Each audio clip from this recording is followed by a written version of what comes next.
This evening we're going to be looking at koi watercolors. For those of you who are my students, this is in your kit. So I'm looking at just what's in this kit.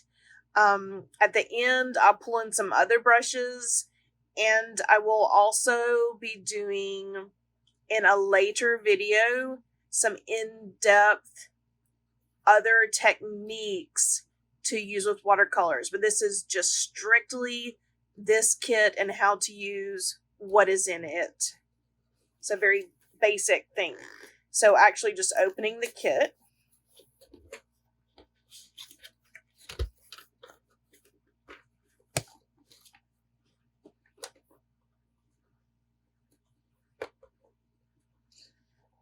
We have a lovely travel kit here. This top plate comes straight off, and you can see you have these little legs here, so you can sit it to the side to use as a mixing tray. Let's see, some of these came up and flipped over. That's fine.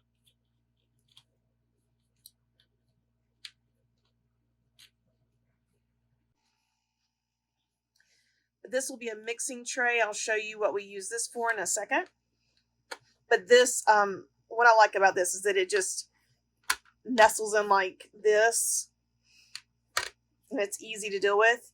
These sponges you can use to clean off this brush and to keep it nice and tidy, because you don't want to mix up any of your paints in the actual color wells themselves.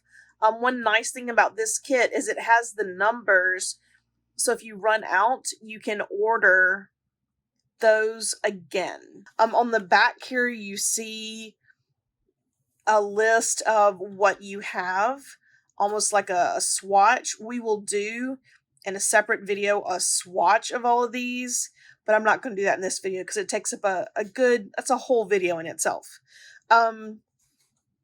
But this is just like how to use this kit, just straight out of it. Now, it also is made so that you can fit paper in here so that you can carry it with you. This, of course, fit with these little legs, will fit on here. So as you're holding it, I'm going to flip this around so you can see what I'm talking about. This you can hold on like your thumb on your hand like that. And oh, that was not okay.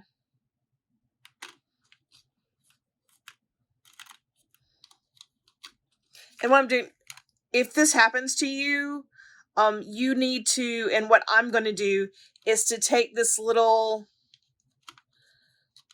chart that's on the back of my box.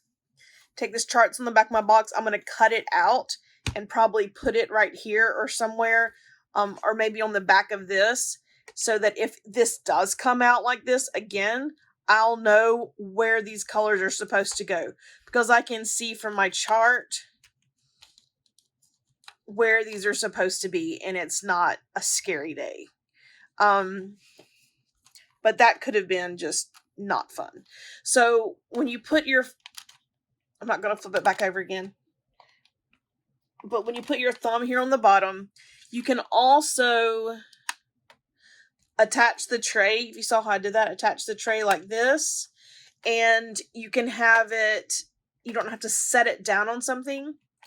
It extends your palette so that you can mix the colors here without messing stuff up here. And you can also, this will turn, when you fill yours, you'll understand this, but it will sit up at an angle so that you can actually draw, like put paper here and paint right here on this small surface. So it becomes like a tiny easel for you as well. So you have this nice setup that works well, very small, on a small scale. So you can sit out in a field and draw, or sit out, just outside somewhere and draw. I'm not going to hold it like that today. I have this watercolor paper I want to work on, and I'm going to show you just how to use this. This brush that you have is a watercolor brush, and this holds water that feeds up through the bristles here. And you have instructions on how to put it together here. And I'm going to show you how to do that. So one thing you don't want to lose is this little black cap, because if you take it back apart, you're going to want to be able to seal this back to fit this in here later. Okay, but this keeps the water from coming out. So if you decide that you want to keep water in here, it keeps water from coming out. So you want to take this and fill it with water, and then you're going to screw this onto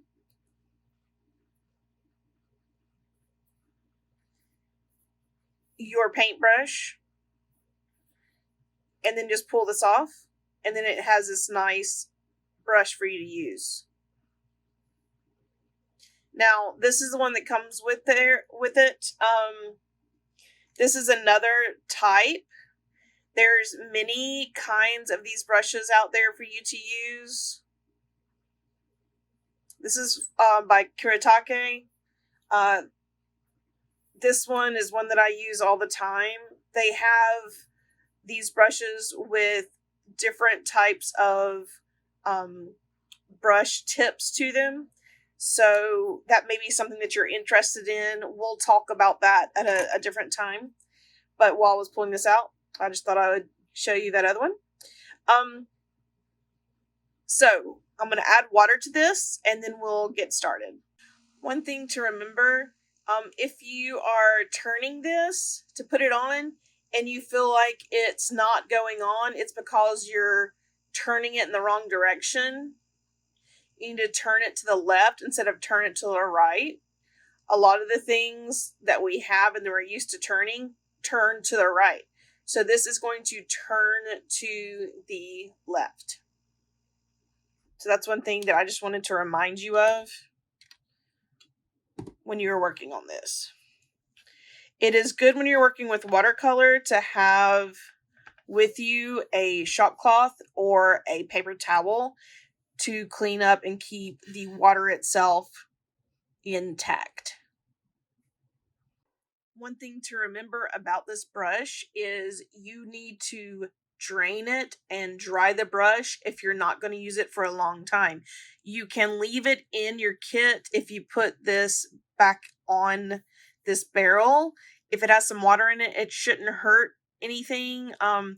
But I would, if you are not just, if it's not going to be like a day, I would drain it and dry out the kit, because you don't want it to hurt your watercolors and you don't want it to hurt your brush. That is just something to remember about this brush. Now, when we are using it, you're going to, it says push right here, and you just gently push it and see how it has a drop of water come out. That's what these are for. It can help you dab that. What you do with watercolors is you get, like say if we're going to use this blue here, you get a little bit of water on here and it activates it. And then you use that to start like a little puddle of color over here.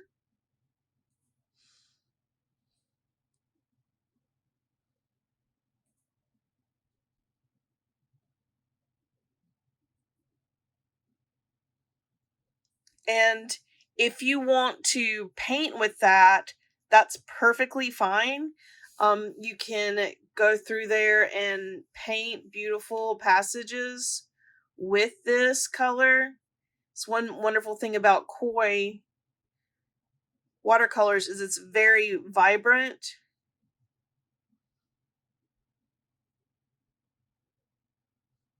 And it's easy to work with. The more water you add to this, the lighter the color is going to be and the longer time it's going to take to dry. So as you're learning, what I would recommend is to not use a lot of water at first. I'm going to show you some different techniques in another video, some wet on wet and some wet into dry, some dry, like some different types of watercolor techniques that you can use that will help you get some different textures and things in your paintings. But right now I'm just going to show you how to technically use this kit. Okay. You can wash out your brush, but these clean themselves really well. So I just dab it on here, squeeze a little bit of water through the bristles. I keep this handy too because I don't want it to stay super wet. So it has a lot of water in it, and if I want to add another color, say even if I go to an orange,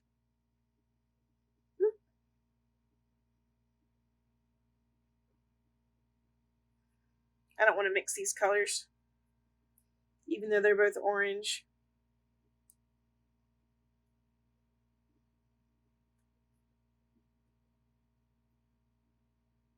So I can come here.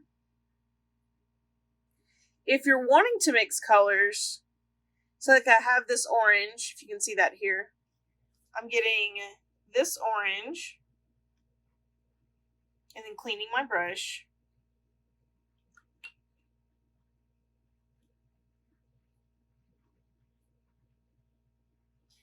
And getting some of the blue over here. And then mixing that together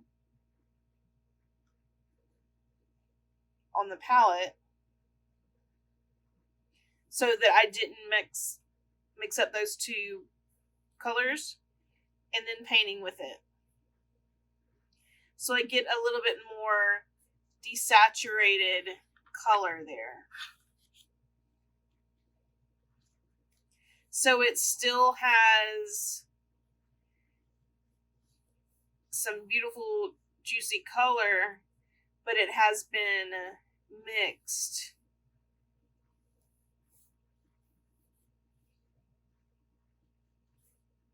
Now, what you also can do is after you have a color on the paper and it's dry, like this one's pretty dry, I can pick up some color here, pick up some orange, and paint it over that blue.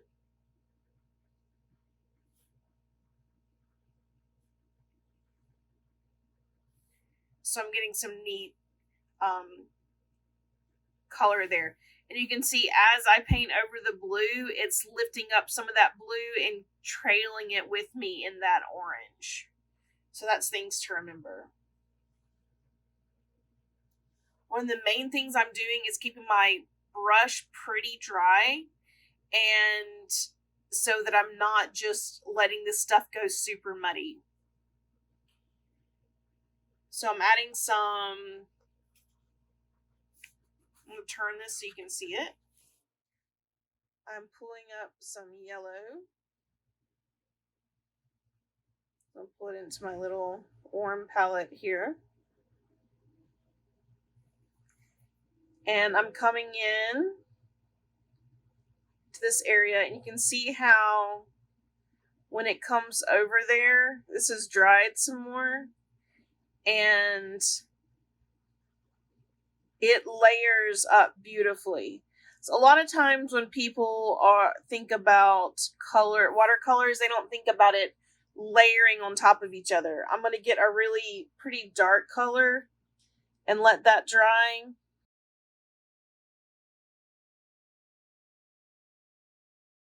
And I'll let that dry. While I'm doing that, you can see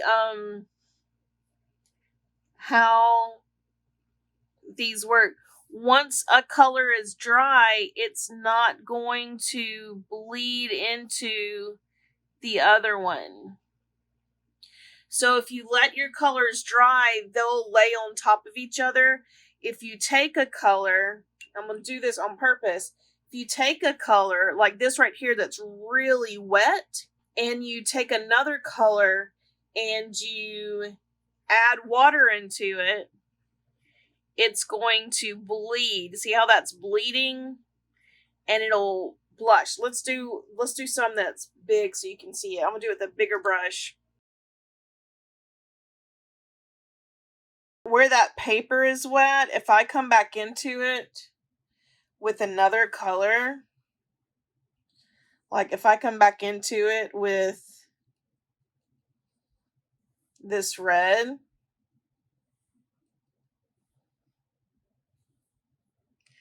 it will just mix in with that color. But you see how it stops on the edges of it?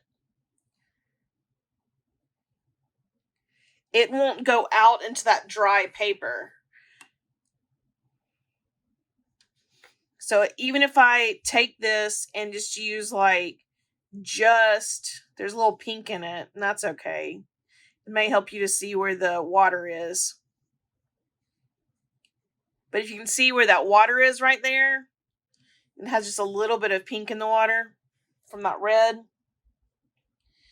Wherever that water is, if I go in, I'm going to use a smaller brush this time. With this brush,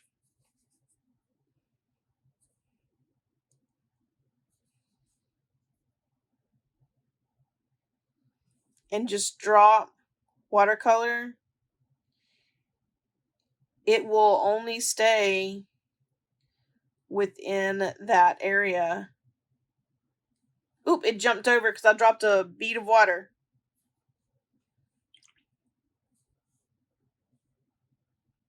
And it will mix within those areas so you can get some interesting effects. But it doesn't do it isn't as controlled as this. Now, once that dries, you can do some stuff on top of it, but you're pretty much stuck with, okay, that now has to dry. Now, these really controlled areas right here, that's how I personally use the most, unless I'm doing some big background areas. And I'm going to do a painting from the beginning to the end in watercolor, but that's just not what I'm doing in this video. In these controlled watercolor areas, when I have this dark area right here, and it still has a little bit of water in it, but if I go over it with a lighter color, you'll be able to see. Now, see, it's not dry yet, but you can see how it's mixing. But you can still see that lighter area. We're gonna let it dry some more and see how it builds up. Now, this area right here is pretty dry.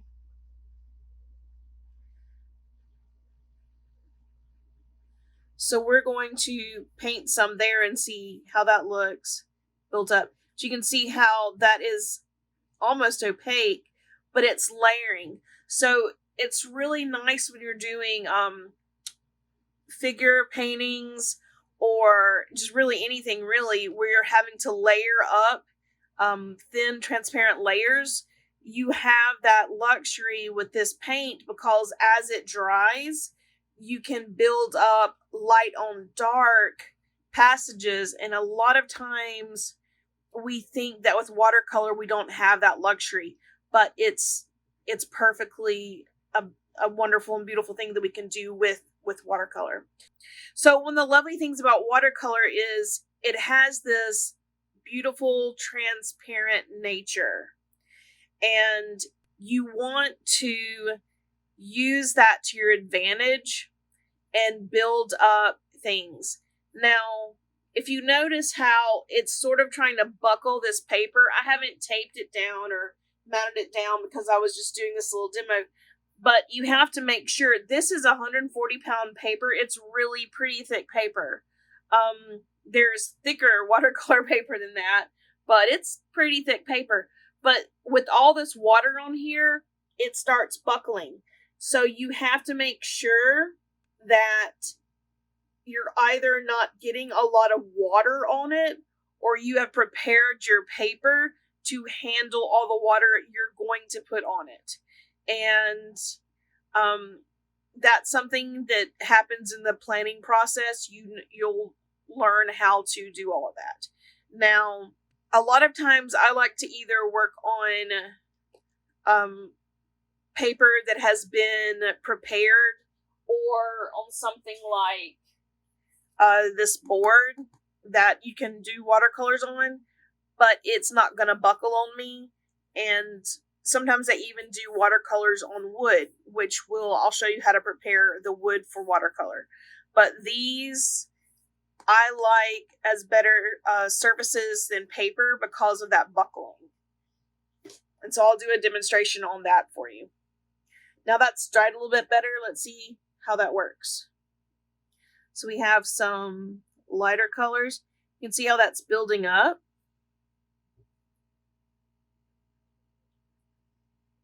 Just a little bit.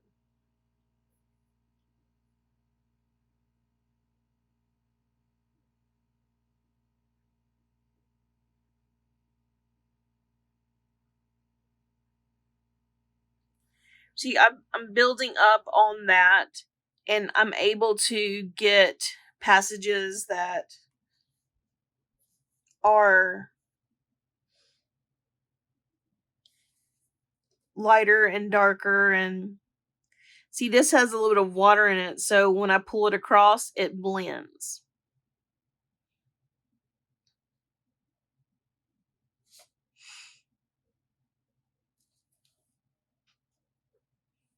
And as this is drying, you'll be able to do interesting things with it, like, pull some color into this, and these places that are still damp but not completely dry, you can get a little bit more controlled bleed, but it's still going to bleed. Like, this is just going to go all over the place. You see how that goes? But the places that are just damp and not super wet, you'll be able to control how they're working.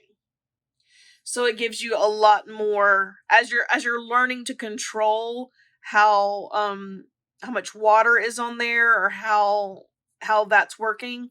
You'll be able to find ways to make it work for you, to do what you want it to do, instead of feeling like you're fighting it. One of the big questions I always am asked is, how do I erase watercolor, or what do I do if I've made a mistake?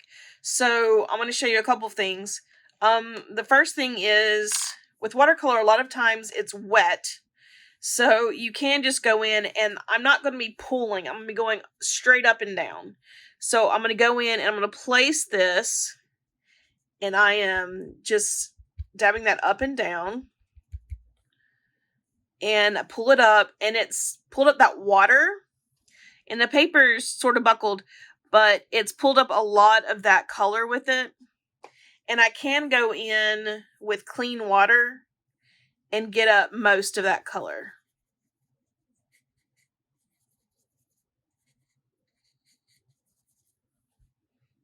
Now I just dab that.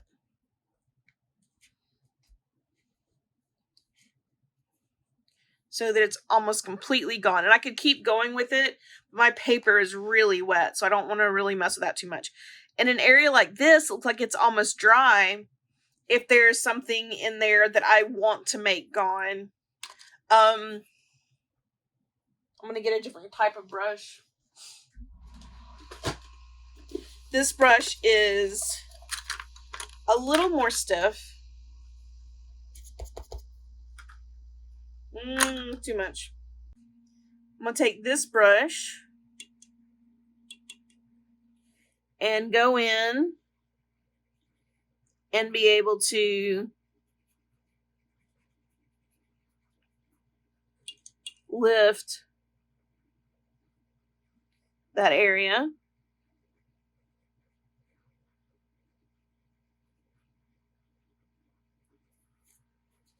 one of the things with watercolor,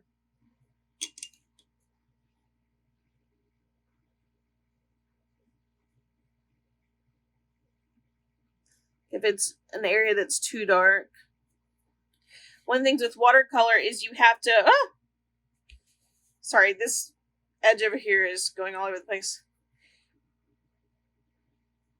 is you have to worry about how wet the paper is becoming, and you have to control that.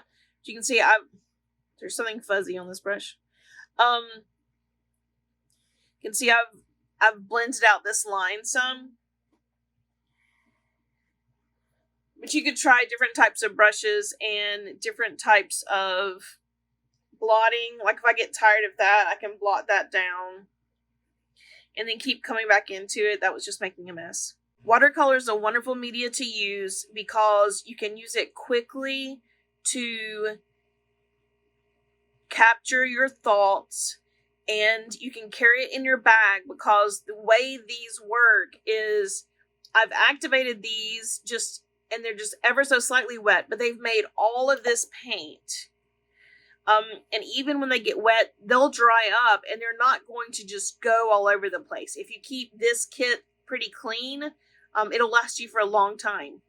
And when you use these up, you can either get another kit or put other tube watercolor back in those slots. So this is easy to transport. So you can throw it in your backpack and it's not going to get paint all over your backpack. It's like a nice little studio in one little pouch. So watercolor we will use on a daily basis. When we're in design, you're going to start using it on the first week. So we want you to get comfortable with it. If you decide you don't like this brush, then find a brush that you do like. I can show you some different ways to, find brushes or get brushes. If this is not the brush for you, then we can get you brushes that fit in that area. So we'll talk about that. And again, I'm going to do a few more. And again, I'm going to do several more watercolor demos so that you can become very comfortable with this palette itself and with watercolor and many different techniques.